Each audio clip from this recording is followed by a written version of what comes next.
সেদিন সকালের মেঘলা আকাশকে সঙ্গী করেই সবাই মিলে বেরিয়ে পড়েছিলাম খড়দহর রাধেশ্যাম জিউ মন্দিরের উদ্দেশ্যে।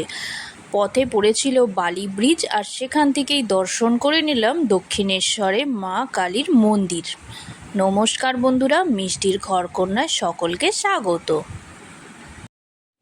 ফেব্রুয়ারি মাস নাগাদ আমরা দুজনে একবার এই মন্দির দর্শনে এসেছিলাম। সেই ভিডিও আমার ইউটিউব চ্যানেলে অলরেডি দেওয়া রয়েছে, আর সেই চ্যানেলের ভিডিওর মধ্যেই দেওয়া রয়েছে পথ নির্দেশিকা এবং অন্যান্য বাকি সব তথ্য। আমরা পৌঁছে গেলাম রাধেশ্যাম জিউ মন্দিরে, আর পৌঁছেই সন্টার ঠাকুমা পুজো দেওয়ার জন্য পুজোর সামগ্রী কিনতে চলে গেল, আর সন্টা গেল ঠাকুমার পিছু পিছু বদমাইশি করার জন্য। এই যে দোকানে গিয়ে বদমাইশি আরম্ভ করে দিচ্ছে, এটা টানছে ওটা টানছে। প্রথমেই আমরা গেলাম শ্রী শ্রী মদনমোহন ঠাকুর জিউয়ের মন্দিরে।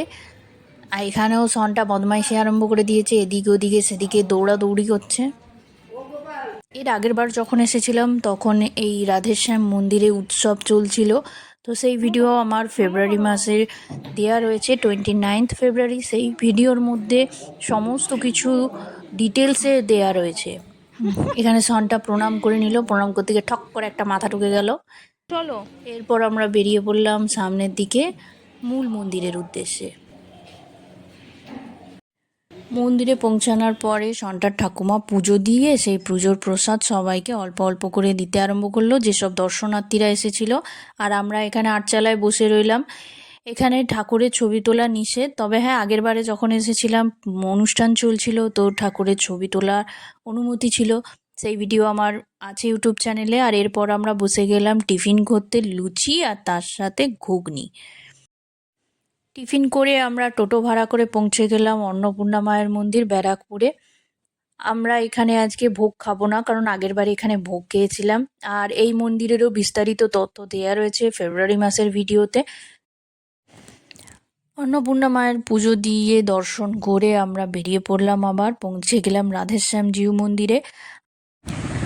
রাধেশ্যাম জিউ মন্দিরে ভোগ প্রসাদ গ্রহণ করতে চাইলে যেদিন যাবেন তার 2-3 দিন আগে থেকে ফোন করে অফিস রুমে জানিয়ে দিতে হবে কজন যাচ্ছেন, এবং সেই অনুযায়ী সেই দিন গিয়ে 11টার মধ্যে কুপন সংগ্রহ করে নিতে হবে 120 টাকা পার হেড হিসাবে। ভোগের মধ্যে ছিল খিচুড়ি, ভাত, মুগ কড়াই, ডাল, সবজি, শুক্তো, মিষ্টি ভাত, আলু পোস্ত, ধোকা, ছানার ডালনা, পায়েস, চাটনি, রসগোল্লা, মালপোয়া, মোট 14 রকমের পদ। ভোগ প্রসাদ গ্রহণ শেষে ঠাকুরকে প্রণাম জানিয়ে আমরা এবার টোটো ধরে বাড়ির দিকে রওনা হয়ে পড়লাম।